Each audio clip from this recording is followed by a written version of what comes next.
தமிழ் உறவுகளுக்கு வணக்கம். இன்று நம்மோட இணைப்பில் இருப்பவர் the top political analyst from Texas, mister Arun அவர்கள். வணக்கம் அருண், எப்படி இருக்கீங்க? வணக்கம் டாக்டர் கணேஷ், அருமையா இருக்கீங்க. நீங்க எப்படி இருக்கீங்க? நல்லா இருக்கேன் அருண். உங்களோட டெக்சஸ் அருண் வலையொலிக்கு எங்களோட வாழ்த்துக்கள். அதே மாதிரி இந்த சேனலை பார்க்குறவங்க எல்லாருமே டெக்சஸ் அருண் சேனலையும் சப்ஸ்கிரைப் பண்ணுங்க அண்ட் சப்போர்ட் அருண். தமிழ் தேசியத்தை அதாவது காப்பாற்றணும்னு சொல்றதை விட அது ஒரு பேர் இயக்கமா மாற்றணும் அப்படின்றதுல எனக்கும் அருணுக்கும் மிகப்பெரிய ஒரு உடன்பாடு. நாங்க ரெண்டு பேரும் எங்க டிஃபர் ஆகிறோம் அப்படின்னா, சீமான்ற அந்த ஒரு ஒற்றை புள்ளியில லைட்டா கொஞ்சம் டிஃபர் ஆகிறோம்.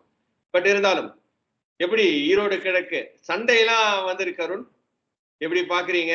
இன்னைக்கு நீங்க சொல்ற மாதிரி பெரியார் 2.0 உள்ள நிறைய பிரச்சாரம் பண்ணி இருக்கிறாங்க, கை கலப்பெல்லாம் ஆயிருக்கு.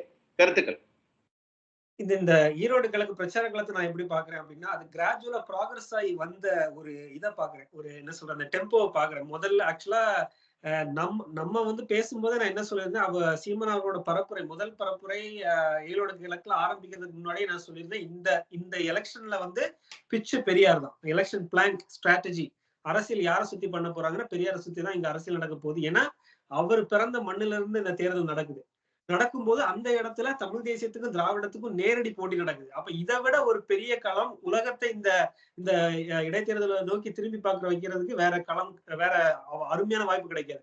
சோ அந்த மாதிரி ஒரு வாய்ப்பை எப்படி பயன்படுத்த போறாரு சீமான் அவர்கள் நான் முதல்ல இருந்து கவனிச்சுட்டு இருந்தேன். அது எப்படி நீங்க இந்த கொரியோகிராஃப் பண்ணி கொண்டு வந்திருக்காங்க. நம்ம ஏதோ இது தன்போன அரசியல் போன போக்கிலே அவர் அப்படியே இந்த அரசியலை பண்றாருன்னு நினைக்காதீங்க. அவர் பில்ட் பண்ணி கொண்டு வந்தார் இந்த மொமெண்டத்தை. இந்த தேர்தலுக்கு முன்னாடி இந்த இதுதான் மைய பொருளா இருக்குன்னு பில்ட் பண்ணி தான் கொண்டு வந்தார். ஏன் பில்ட் பண்ணி கொண்டு வந்தார் அப்படின்னா, நீங்க பொதுவா நான் உங்கள்ட்ட ஒரு ஜனநாயக நாட்டுல நம்ம ஒரு 36 லட்சம் மக்கள், சரியா? எங்களுக்கும் அந்த 36 லட்சம் மக்களுக்கும் ஸ்டாலின் அவர்கள் தான் முதல்வர், சரியா? அப்ப அந்த 36 லட்சம் மக்கள், தமிழ்நாட்டுல இருக்கிற மக்கள், அவங்க ஒரு கோரிக்கை வைக்கிறாங்க, ஒரு கொள்கை எடுக்கிறாங்க, ஒண்ணு சொல்றாங்க, சார் ஊழல் லஞ்சம் அதிகமா இருக்கு, கம்மி பண்ணுங்க. சட்ட ஒழுங்கு சீர்கேடா இருக்கு, அதை சரி பண்ணுங்க. இந்த மாதிரி தண்ணி இப்படி நிக்குது, அதுக்கு முன்னாடி பேசிக் இன்ஃப்ராஸ்ட்ரக்சர் பண்ணுங்க. இதை கேட்கறதுக்கு இந்த 36 லட்சம் மக்களுக்கு உரிமை இருக்கா இல்லையா? அதை சொல்லுங்க நீங்க. இருக்கு, நான் இல்லைன்னு மாற்றுக்கிறதே சொல்ல மாட்டேன், இருக்கு. நானும் சொல்றேன், அதை கேட்காம இன்னைக்கு ஈவேராவை பத்தியில பேசிட்டு இருக்கிறாரு. எங்க போயிட்டு இருக்கு எலெக்ஷனு? இப்பதான் நீ சரியான கேள்வி இப்பதான் கேட்டுக்கீங்க. ஏன் ஈவேரா தொட வேண்டியிருக்கு அப்படின்னு சொல்லி. இந்த 36 லட்சம் மக்களோட இந்த கேள்வியையும் இந்த கோரிக்கையையும் இவங்க செவிசாய்க்கிறதே இல்லை, சரியா? இந்த திமுகன்ற கட்சி, இந்த ஆளுங்கட்சி, இந்த 36 லட்சம் மக்கள், தமிழக மக்கள், நாங்களும் முதல்வர் ஸ்டாலின் அவர்கள் தான், ஒரு பிரச்சனை இருந்ததுன்னா அவர்கிட்ட தான் அல்டிமேட்டா முறையிட முடியும். இவ்வளவு பிரச்சனைகள் இருக்கு, எடுத்து சொல்லிட்டு இருக்கோம் தொடர்ந்து. ஆனா அவர் செவிசாய்க்கிற மாதிரி இல்ல, சரியா? அட்லீஸ்ட் நீங்க பதிலாவது சொல்லணும். ஏன் இப்படி இருக்கு, நீ எவ்வளவு நாள் என்ன பிளான் வச்சிருக்கீங்க இதெல்லாம் மாத்துறதுக்கு? சரி, இவங்க ஜனநாயக அரசியல் வேற எப்படிதான் பண்றது? ஒருத்த போய் கொடுத்தா முதல்ல மனு கொடுத்து பார்த்தாச்சு. ஒவ்வொரு ஆளா போய் கலெக்டர்கிட்ட போய் மனு, அமைச்சர்கிட்ட போய் மனு, இதை மாத்துங்க அதை மாத்துங்க மனு கொடுத்து பார்த்தாச்சு, நடக்கல. ரெண்டாவது ஒரு 10 பேர் சேர்ந்து ஒரு ஆர்ப்பாட்டம் மாதிரி பண்ணி பார்த்தாச்சு, ஒரு 1000 பேர் சேர்ந்து ஒரு போராட்டமும் பண்ணி பார்த்தாச்சு. இவ்வளவு சொல்லி நீங்க செவி மடுக்கல. அடுத்தது என்ன? அரசியல்ல தானே. அரசியல்ல உங்களோட வாக்குகளை கம்மி பண்ணி உங்களை அரசியல்ல தேர்தல்ல மண்டியிட வைக்கிறதுன்னு அடுத்த வழி வேற என்ன ஜனநாயக வழி இருக்கு? எடுத்துட்டு நம்ம எங்க போய் அடிச்சு உடைக்க முடியும் ஆபீசஸ் எல்லாம்? இதுதானே ஜனநாயக வழி. அப்ப நாங்க என்ன பண்ணுவோம்னா, இன்னொரு கொள்கையை பேசி உங்களுக்கு எதிராக நிற்போம் களத்துல. அப்ப அதை நீங்க எதிர்கொள்ளணும். நீங்க எதிர்கொள்ளாம இவ்வளவு நாள் கண்டுக்காம போயிட்டு இருந்தீங்க. அப்ப உங்க வேர்ல வெந்நீர் ஊத்தணும். புரியுதா உங்களுக்கு? நீங்க ஏன் இப்படி இருக்கீங்க, நீங்க ஏன் செவிசாய்க்காம இருக்கீங்க அப்படின்னு கேட்கணும். உங்களை பேச வைக்கணும். நீங்க முதல்ல களத்துக்கு வரணும். நின்று சரிசமமா என்னை மதிச்சு நீங்க பேச ஆரம்பிக்கணும், சரியா? நாம் தமிழர் கட்சி ஒருங்கிணைப்பாளர் சீமான் அவர்கள், நீங்க எடப்பாடி அவர்களை சொல்ற மாதிரி, அண்ணாமலை அவர்கள் சொல்ற மாதிரி, நாம் தமிழர் கட்சி சீமான்னு சொல்லி நீங்க கேள்விக்கு அட்ரஸ் பண்ண, அது அவருக்கு உண்டான பதில் மட்டும் கிடையாது, அந்த 36 லட்சம் மக்களுக்கு உண்டான பதில். அதை ஸ்டாலின் ஏன் சொல்ல மாட்டாரு? ஒரு ஜனநாயகவாதியில அவர் முதலமைச்சர் தானே. நம்மளோட வரிப்பணத்தை, அவரோட சம்பளத்துல நம்மளோட வரி, அந்த 36 லட்சம் மக்களோட வரிப்பணமும் இருக்குல்ல. அப்ப அவர் சொல்லணும்ல பதிலு. அவர் நீங்க சீமானவர்கள் ஒரு கட்சி நடத்துறாரு, உங்களுக்கு எதிராக ஒரு கட்சி நடத்துறதுனாலே அவருக்கு பின்னால இருக்கக்கூடிய பீப்புள் போர்ஸை நீங்க மதிக்காம போயிருவீங்களா? நான் கேக்குறது உங்களுக்கு புரியுதா? ஒரு ஜனநாயக நாட்டுல வேற எப்படிதான் கேக்குறது? மனு கொடுத்தாச்சு, பிரச்சனை இருக்கு, கிரவுண்ட்ல பிரச்சனை இருக்குன்றது நீங்க ஒத்துக்கிறீங்கல்ல? ஆட்சியில பிரச்சனை இருக்கு, ஆட்சியில நிறைய பிரச்சனைகள் இருக்கு, அதுல மாற்று கருத்தே கிடையாது. அது நிச்சயமா இட் ஷுட் பி அட்ரஸ். அப்ப நீங்க வந்து உங்க முத தடவையே பெரியார் அவர் தொடராருன்னு தெரியும் போது சரி எதுக்காக தொடராரு உங்களுக்கு புரிஞ்சிருக்கு. நம்ம இவரை தட்டி கழிச்சுட்டு போறோம், எப்படியா நம்ம வாயை திறக்க வைக்கிறதுக்கு தான் இந்த வழியை பாக்குறாரு. அப்ப நீங்க பெரியாரை காப்பாத்துன்னு நினைச்சீங்கன்னா நீங்க நான் கேட்கிற கேள்விக்கு பதில் சொல்லிருக்கணும்ல. இதெல்லாம் சரி பண்றேன்னு சொல்லிருக்கணும்ல. டாஸ்மார்க் கம்மி பண்றேன்னு சொன்னீங்க, சொல்லிருக்கணும்ல. திருமாவளவன் போய் மனு கொடுத்தாலே நடக்க மாட்டேங்குது கணேஷ். அவர் கூட்டணி கட்சியில அவ்வளவு பெரிய அவரை தூக்கி நிப்பாட்டுற ஒரு ஆள் போய் கொடுக்கும் போதும் வந்து ஒண்ணு நடக்க மாட்டேங்குது. அப்ப நீங்க எப்படி நீங்க வேற என்ன வழியில போராட சொல்றீங்க? உங்க வாக்குகளை கம்மி பண்ணி உங்களை கீழே இறக்குறதுன்னு அடுத்த வேலை. அதுக்குண்டான பரப்புரை பண்ணி தான் ஆகணும். நீங்க சொன்னீங்கல்ல அந்த ஸ்ட்ராட்டஜின்றது, அந்த ஸ்ட்ராட்டஜில தானே வந்து ப்ராப்ளமே இருக்கு. ஏன்னா வந்து சம்பந்தமே இல்லாத ஒரு ஆளு 2 பேரும் 2 சமகாலத்தையும் ஆளல. அவர் எப்போ இறந்து போய் 50 வருஷம் ஆச்சு. அவர் நீங்க சொல்ற மாதிரி வந்து வேரில வெந்நீர் ஊத்தணும்னு நீங்க சொல்றீங்க. நான் புரியுது எனக்கு. இந்த வேர்ல வெந்நீர் ஊத்தி என்ன ஆக போகுது?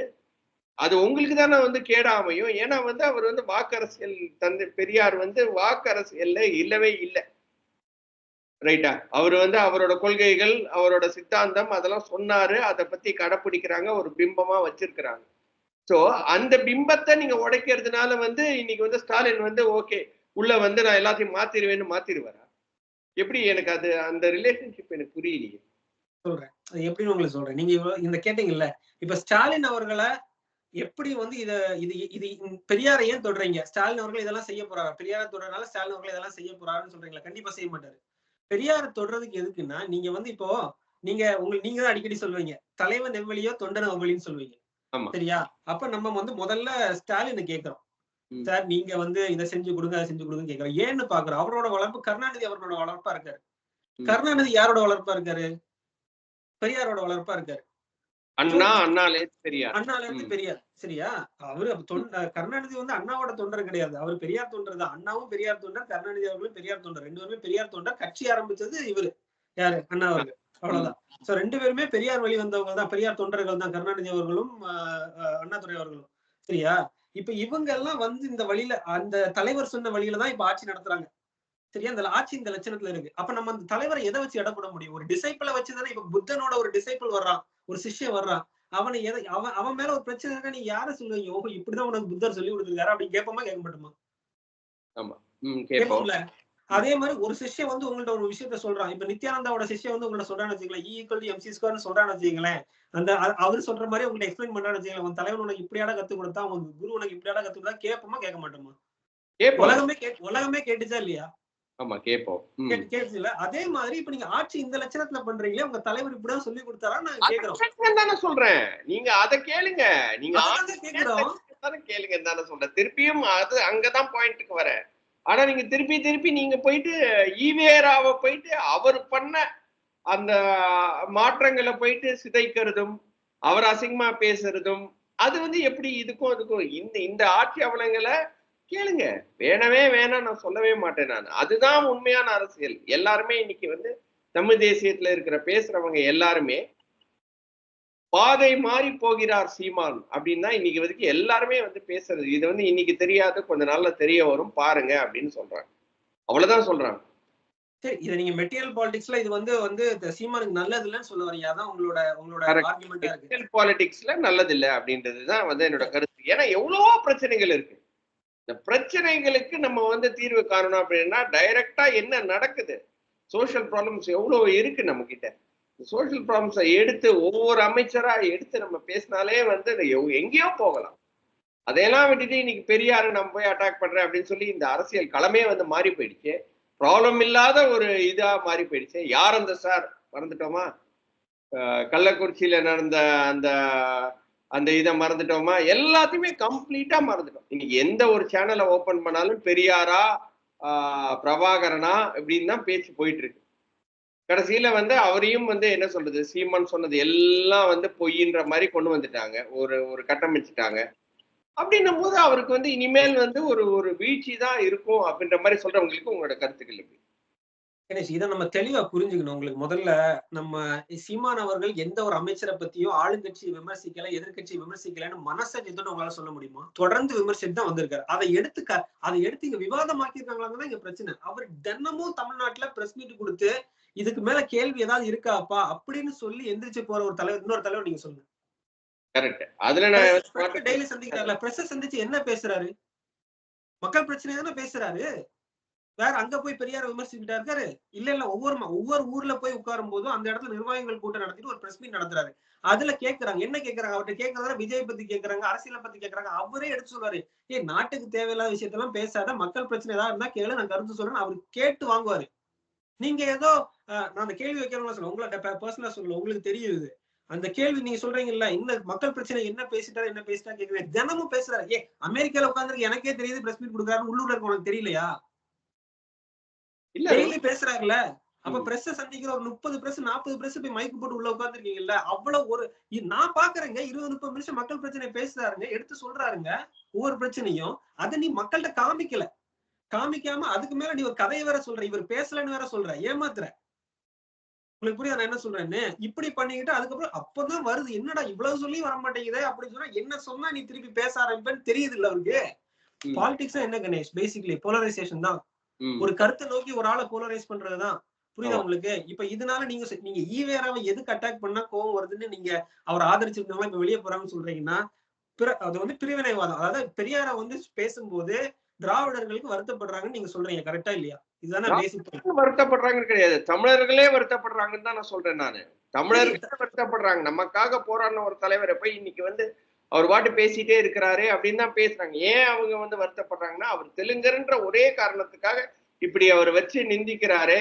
பெரியார், சூரியார், தாத்தா, இந்த குச்சி வச்சிருக்கிறவரை இப்படி எல்லாம் வந்து பேசுறதெல்லாம் வந்து ஒரு நாகரிகமான ஒரு அரசியலா அப்படின்னு கொஸ்டின் மார்க் வருது இல்லை. அது கேட்கறது எல்லாருமே தமிழர்கள் தான் கேட்கிறாங்க, திராவிடர்கள் கேட்கறாங்க ஒரு பக்கம் இருந்தாலும் நம்மளோட பிறந்த வளர்ந்த தமிழர்கள் கேட்கிறாங்க. சரி கணேஷ், நான் அதுக்கு என்ன சொல்றேன் அப்படின்னா, இப்ப நம்ம பெரியார தமிழரே வச்சுப்போம், தமிழராவே பார்ப்போம். சரியா? அவர் திராவிடர்கள், அவர் தமிழர் தான், தமிழராவே பார்ப்போம். இப்ப என்ன விவாதம் ஆயிருக்கு களத்துல? அவரு எடுத்து வச்ச கருத்துக்கள் விவாதம் ஆயிருக்கு. சரிதானே? இவ்வளவு நீங்க பெரியார் பேரை பேசுனீங்க, பெரியார் பிம்பம்னு சொன்னீங்க, பெரியார ஒரு சிம்பாலிசமா வச்சிருந்தீங்க. பெரியார் பேசுனதை திமுக பேசவே இல்லை களத்துல. இப்ப சீமான் கேட்கிறாரு, பெரியார் இப்படி எல்லாம் பேசியிருக்காரே, எப்படி நீங்க எங்களை தலைவன் ஏத்துக்க சொல்றீங்கன்னு ஒரு லாஜிக்கல் கொஸ்டின் வைக்கிற. பெரியாரே அவரை விமர்சிக்கலாம்னு சொல்லியிருக்காருல்ல. அவர் நீங்க பேசுனதுக்கு நீங்க தானே கணேஷ் பொறுப்பு? நான் கேட்கறதுக்கு பதில் சொல்லுங்க. நீங்க பேசுறதுக்கு நீங்க தானே பொறுப்பு? That is a very logical question Arun. நான் இல்லைன்னு சொல்லவே மாட்டேன். அந்த லாஜிக்கல் கொஸ்டின் அங்கேயே நிறுத்தி இருக்கணும்ன்றேன் நான். ஓகே, பெரியார் பேசுனது தப்புன்னு. இதை வந்து 10 மடங்கு ஜாஸ்தியா எடுத்துட்டு போய் என்ன அது இது இந்த களமே வந்து பெரியாரிஸ்ட் வர்சஸ் நான் பெரியாரிஸ்ட்ன்ற மாதிரி அது கொண்டு போயிட்டாங்களே அப்படின்ற ஒரு வருத்தம் தான் எனக்கு. வேற அதனால இப்ப இவருக்கு என்ன நஷ்டம்? இது வரைக்கும் பெரியாரிஸ்ட்ல இவர் ஓட்டு போட்டு இருந்தாங்களா? இல்ல, நிறைய பேர் இருந்திருப்பாங்கல்ல அருண். எல்லாருமே ஒரு பிராக்டிகல் பொலிட்டிஷியன் அவருக்கு ஓட்டுக்கு பாதகம் இருந்துச்சுன்னா ஒரு விஷயத்தை செய்ய மாட்டார் கணேஷ். அதுதான் எனக்கு இவ்வளவு நாள் வந்த இதுல இவர் இந்நேரம் டபுள் டிஜிட் கிராஸ் பண்ணிருக்கணும் தெரியுமில்ல உங்களுக்கு. போன வாட்டி என்டிஏ அதிமுக கூட இல்லாதனாலதான், தனியார் இருந்தனாலதான் இவருக்கு ஓட்டு பிரிஞ்சுது. இதே மாதிரி ஒவ்வொரு தேர்தலை இவர் சந்திக்கும் போதும் வந்து வாக்கு விழுக்காடை கம்மி பண்றதுக்குன்னே கமல்ஹாசன் இறங்கி வந்தாரு. அடுத்தது வந்து டிடிவி தினகரன் வந்தாரு. இப்படி அந்த மக்கள் நீதி மையத்துக்குலாம் அந்த ஸ்நேகன் எல்லாம் என்ன பேச்சு பேசினாரு, அந்த அப்பாஸ் எல்லாம் என்ன பேச்சு பேசினாரு உட்காந்து. நீங்க சிந்திச்சு பாருங்க. அன்னைக்கெல்லாம் எனக்கு தெரிஞ்ச ஒரு நண்பனே பரமக்குடியில இருந்து கேட்டேன், எதுக்குடா கமலுக்கு போடுற, என்னடா கொள்கை சொல்லிட்டாரு அப்படின்னு கேட்டதுக்கு அவன் என்ன சொல்றான், இல்ல எங்க ஊருக்காரரு அதனால இந்த வாட்டி அவருக்கு போடுறேன்னா. இதுதான் ஒரு கண்ணோட்டம். அந்த பிரபலத்தை மட்டும் பயன்படுத்தி அவங்களுக்கான வாக்கு வங்கியை காமிச்சிட்டா வந்து நச்சுன்னு போய் ஏதாவது ஒரு இடத்துல போய் ஒட்டிக்கிறது. அப்போ வந்து மக்களுக்காக உழைக்கிறதுக்கு இவங்களுக்கு தயாராவும் இல்ல. ஏதோ நம்ம பிரபலத்தை அடுத்து எங்க இன்வெஸ்ட் பண்றதுன்னு வந்துட்டாங்க. புரியுதா உங்களுக்கு? அப்படி வந்தவர் தான் கமலஹாசன். அப்போ வந்து அவர் வரும்போது இவருக்கு வாக்கு குறையுது. அது பிரிச்சுட்டு போறாரு. அதாவது அதிமுக திமுக அந்த ஆளுங்கட்சி எதிர்கட்சி அரசியலோட எதிர்ப்பு வாக்குல பிரிச்சுட்டு போறாரு உங்களுக்கு. அதே மாதிரிதான் அடுத்து டிடிவி தினகரன் அவங்க எல்லாம் சேர்ந்து ஒரு காமெடியான 40 எனக்கு நிக்க ஆள் இல்லப்பா, 40 நீ வச்சுக்க, 60 நீ வச்சுக்க, சரத்குமார் நீ வச்சுக்க, விஜயகாந்த் நீ வச்சுக்கன்னு கொடுத்தாரு. காமெடி பண்ணாங்களா இல்லையா? அப்ப இதையெல்லாம் நீங்க பார்த்து வந்திருக்கீங்க. அதுக்கப்புறம் இவரை வந்து நீங்க கூட்டணி போன்றீங்க. அதுக்கப்புறம் நீங்க இவரை வந்து நீங்க என்ன சொல்றீங்க, பேசாதன்றீங்க. யாரு என்ன அரசியல் பண்ணணும்னு சொல்றதுக்கு இன்னொருத்தருக்கு உரிமை இருக்கா? நான் கேக்குறேன். ஆனா வந்து அதை விவாதிக்கிற உரிமை எல்லாருக்கும் இருக்குல்ல, அதை கமெண்ட் பண்ற உரிமை எல்லாருக்குமே இருக்கு. என்ன அதாவது வந்து அவர் தவறு செய்யறாரா இல்லையான்றது வந்து நீங்க தவறு செய்யலன்றீங்க, நான் தவறு செய்யறாருன்ற அது 2 பேருக்குள்ள அந்த உரிமை தானே. சரி, அது நீங்க என்ன பண்ணணும் அப்படின்னா, இப்ப பெரியார்னால புண்படுறாங்கல்ல நிறைய பேர், பெரியார சொல்லிட்டாரேன்னு சொல்லி கதறாங்கல்ல, அவங்கள்ட்ட எல்லாம் என்ன கேக்குறேன்னா, சார் இவர் ஏன் இந்த அளவுக்கு நீங்க முதலமைச்சரே நீங்க கொஞ்சம் செவிமடுங்க. இந்த இந்த கிரவுண்ட்ல இவ்வளவு பிரச்சனை இருக்கு, இதெல்லாம் நீங்க சரி செய்ய, இல்லைன்னா இவன் வந்து பெரியாரையும் பேசுவான், பெரியாருக்கு பின்னாடியும் போவாங்க இவங்க அப்படின்னு. இவங்க யாருமே, இந்த பெரியாரிஸ்ட் யாருமே வந்து முதலமைச்சரை பார்த்து சொல்ல மாட்டாங்களே. நான் என்ன கேக்குறேன்னா கணேஷ், இப்ப நீங்க ஹலோ ஐ எம் கணேஷ் அப்படின்னு நீங்க தானே உங்களை இன்ட்ரோடியூஸ் பண்ணுவீங்க. அதே மாதிரி ஐ எம் அருண் நான் உங்களை இன்ட்ரோடியூஸ் பண்ணுவேன். நீங்க என் பேர் கணேஷ்னு சொன்னதுக்கு அப்புறம் நான் உங்களை திருப்பி குமார் குமார்னு கூப்பிட்டுருந்தேன்னா உங்களுக்கு கோவம் வருமா வராதா? ஆமா, வரதான் செய்யும். அப்ப நான் இப்போ தமிழர்கள் கொஞ்சம் பேர் என்ன சொல்றாங்க, தமிழர் மொத்தமாவே தமிழர்கள் தன்னை தமிழரா நினைக்கிறவங்க, நீங்க சொல்றபடி தமிழை காதலிக்கிறவங்க, பல தலைமுறையா இங்க இருந்து தமிழரா மாறினவங்க, ஏன்னா எல்லாரும் செட்டிலர்ஸ் வந்து மாறிட்டாங்க. தமிழரா நீங்க உணர்றீங்க, தமிழை காதலிக்கிறீங்க, தமிழனாவே வாழ்றீங்க, சிந்தனையிலையும் கனவுலையும் உங்களுக்கு தமிழ் தான் வருது, வேற எதுவுமே இல்ல, உங்களுக்கு தாய்மொழியே தெரியாது. அப்ப நீங்க எல்லாரும் சேர்ந்து நம்ம முதலமைச்சர்கிட்ட, சார் இங்க இருக்கவங்க எல்லாம் தமிழர், நீங்க எதுக்கு திராவிட மாடல்னு சொல்றீங்க, எதுக்கு திராவிடர் ஆட்சின்னு சொல்றீங்க, இங்க எங்களை எல்லாரையும் தமிழன்னு நீங்க கூப்பிடுங்க அப்படின்னு சொல்லணுமா இல்லையா? அது வரை யார் சொல்றா? தமிழ் தேசியவாதிகள் மட்டும்தான் அதை கேட்கிறாங்க. அது நீங்க சொல்ற மாதிரி தமிழை காதலிக்கிறவங்க, தமிழ் இது மொத்தம் எல்லாரும் நின்னுல கேட்கணும் இத. அப்ப இத சொல்லிருங்க. ஸ்டாலின் என்னைக்கா இருந்தாலும் அவர் தமிழர் இல்லைன்னு நான் சொன்னதே கிடையாது. திராவிடம் கடந்த தமிழ் தான் சொல்ல. I am Dravidian stock. அதுதான் தப்புன்றேன். அதுதான் தப்பு. ஐ எம் தமிழ்நாடு தமிழன்னு சொல்லணும், தமிழன்னு சொல்லணும். உணர்ந்துட்டாங்கல்ல, வந்துட்டாங்கல்ல, காதலிக்கிறீங்கல்ல, உங்களுக்கு வேற ஒண்ணுமே தெரியாதுல்ல, அப்ப நீங்க தமிழன்னு தானே சொல்லணும். கணேஷ், நான் அப்படி நீ திராவிடன்னு சொல்லும் போது தமிழனா உணர்றவனுக்கு இந்த அரசியல் பண்றதுக்கு உரிமை இருக்கான்றதான் என்னோட கேள்வி. இருக்கா இல்லையா அதை சொல்லுங்க. திராவிடியன் சொல்றது ஒரு சித்தாந்த ரீதியா தான் வந்து இப்போதைக்கு சொல்றாங்க அருண். அதுவும் வந்து நம்ம வந்து ஒரு திராவிடியன் ஒண்ணு நம்ம வந்து ஓகே எங்க இருந்து வந்தாங்க அப்படின்னு நம்ம பார்க்கணும் இல்லையா? அப்ப திராவிடியன் வந்து எல்லாருமே சவுத் ஸ்டேட்ஸ் எல்லாருமே சேர்த்ததுதான் திராவிடியன் அப்படின்னு. அதுக்கப்புறம் என்ன ஆச்சு, அதெல்லாம் மறைஞ்சு போய் இன்னைக்கு தமிழ்நாடுக்குள்ள அது வந்து வந்துருச்சு. அப்போ வந்து கொஞ்சம் கொஞ்சமா வந்து அந்த திராவிடியன் இஸ் சித்தாந்தம். It's just an thought process. we are inside a state called Tamil Nadu தான் என்னோட ஸ்டேட். திராவிடியன் is my என்ன சொல்றது, இட்ஸ் மை ஸ்டேட்மெண்ட் அப்படின்ற மாதிரி நம்ம வந்து வச்சுக்கலாம் அப்படின்னு தான் அவரும் சொல்றாரு. திராவிடியன் ஸ்டாக்னா அதுதான் அர்த்தம். திராவிடியன் இஸ் ஸ்டேட்மெண்ட்ன்றீங்க, திராவிடியன் ஸ்டாக்ன்றீங்க, எனக்கு புரியல. அதாவது திராவிடம்னா என்ன? பெனின்சுலா இருக்குல்ல, திராவிடம் அதுதான் பெனின்சுலா. அந்த பெனின்சுலால இருக்க நீங்க, அப்ப நீங்க அந்த இடம்னா இந்த இடத்துல இருக்கிற எல்லா மக்களையும் நீங்க குறிப்பிடுறீங்களான்னு தான் என்னோட கேள்வி. அதுதானா? இப்படிதான் ஸ்டார்ட் ஆச்சு இல்லையா? இப்ப என்னவா இருக்கு? அப்படிதான் ஸ்டார்ட் ஆச்சுன்னா இப்பவும் அதே மாதிரி தானே இருந்திருக்கணும். இல்ல, அது வந்து அதான் சொல்றேனே, அது கொஞ்சம் கொஞ்சமா. ஏன்னா வந்து முதல்ல வந்து மெட்ராஸ் மாகாணமா இருக்கும்போது எல்லாமே கம்ப்ளீட்டா கிட்டத்தட்ட ஆந்திரா, கேரளா, தமிழ்நாடு எல்லாமே சேர்ந்து கலந்த ஒரு திராவிட நாடா தான் இருந்துச்சு. அதுக்கப்புறம் மொழி வழியா நம்ம பிரியும் போது அது தமிழ்நாடுவா வந்துச்சு. தமிழ்நாடு வந்ததுனால அப்புறம் வந்து நம்ம வந்து அந்த திராவிடியன்ற ஒரு கல்ச்சர் வந்து நம்ம வந்து தமிழ் தான் வந்து ஓல்டஸ்டா இருக்கும் போது அது அப்படியே வந்து தமிழோட கலந்து தமிழோட ஒரு உயிரா வந்துச்சு.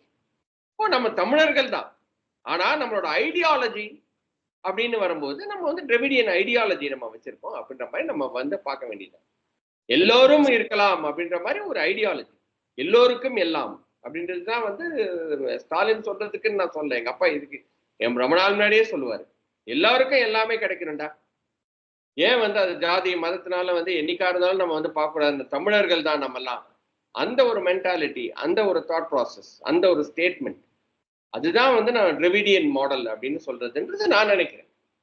எல்லாருக்கும் எல்லாம்னா நீங்க என்ன சொல்றீங்க? தமிழ்நாட்டுல இருக்கிறவங்க எல்லாருக்கும் எல்லாம் போய் சேரணுங்கிறீங்க, சரிதானா? ஆமா. இந்த திராவிட ஆட்சியில அது சேர்ந்திருக்கான்னு மட்டும் சொல்லுங்க. இன்னைக்கு வரைக்கும் சேர்ந்திருக்கான்னு மட்டும் சொல்லுங்க.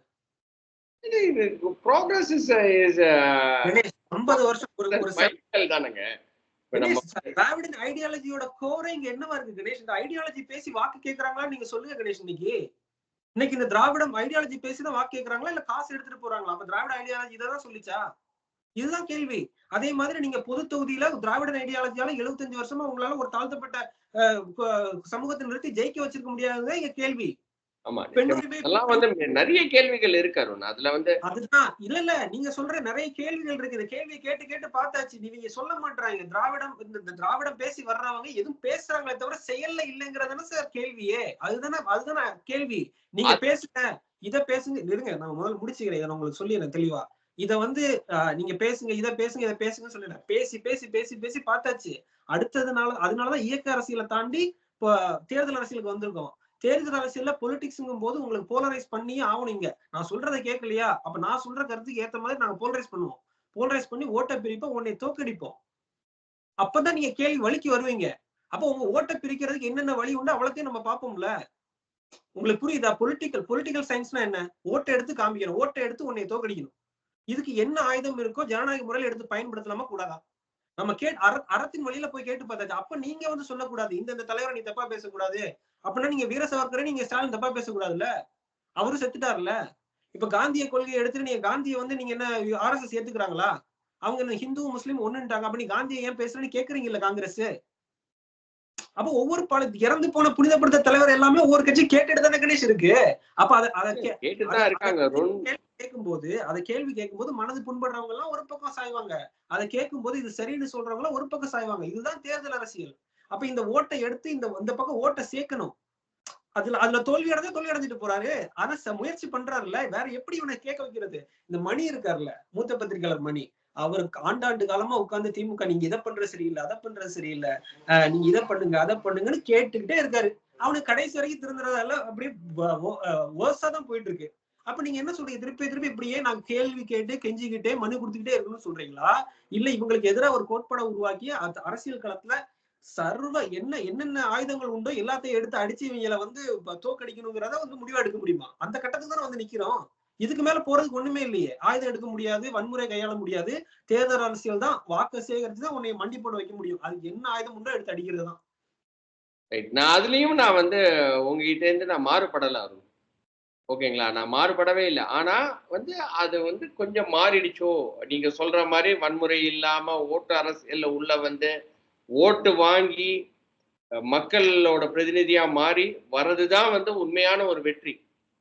அங்கேருந்து வந்து நீங்க சொல்ற அதே ஓட்டு பர்சன்டேஜ் இன்னைக்கு வந்து கொஞ்சம் கொஞ்சமா கம்மி ஆகும் அப்படின்ற மாதிரி தான் இன்னைக்கு வந்து பேச்சுக்கள் போயிட்டு இருக்கு. பட் நீங்க என்ன சொல்றீங்கன்னா ஜாஸ்தி ஆகும், ஏன்னா வந்து போலரைஸ் பண்ணிட்டாரு அப்படின்ற மாதிரி நீங்க சொல்றீங்க. அங்கதான் நானும் மாறுபடுறேன். பார்ப்போம் நம்ம வந்து ஃபைனலா வந்து அது ஓட்டு நீங்க சொல்லும் போது எலெக்ஷன்ஸ் தானே.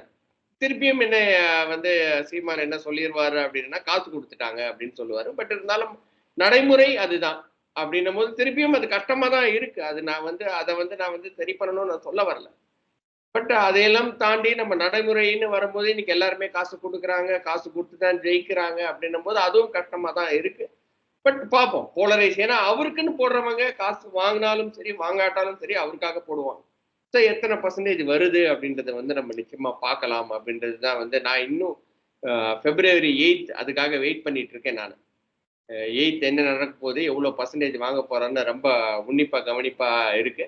பட் லாஸ்டா எனி ஃபைனல் தாட்ஸ்?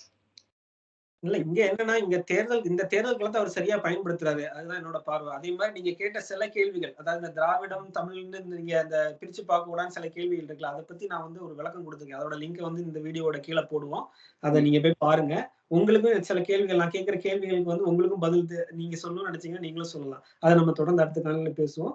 திராவிடம் தமிழை பத்தி இந்த பிரிவினைவாதம்னு கேள்வி கேட்கறவங்களுக்கு சில கேள்விகள் அதுல இருக்கு. அது வந்து மக்கள்கிட்ட போய் சேரட்டும். நிச்சயமா. ரொம்ப ரொம்ப நன்றி அருண். அதே மாதிரி வந்து நீங்க நியூவா ஸ்டார்ட் பண்ற டெக்ஸஸ் அருண், அதை போயிட்டு வலையொலி போய் எல்லாருமே லிங்க் போட்டு சப்ஸ்கிரைப் பண்ணுன்றதை கேட்டுக்கிட்டு நாளைக்கே சந்திப்போம்.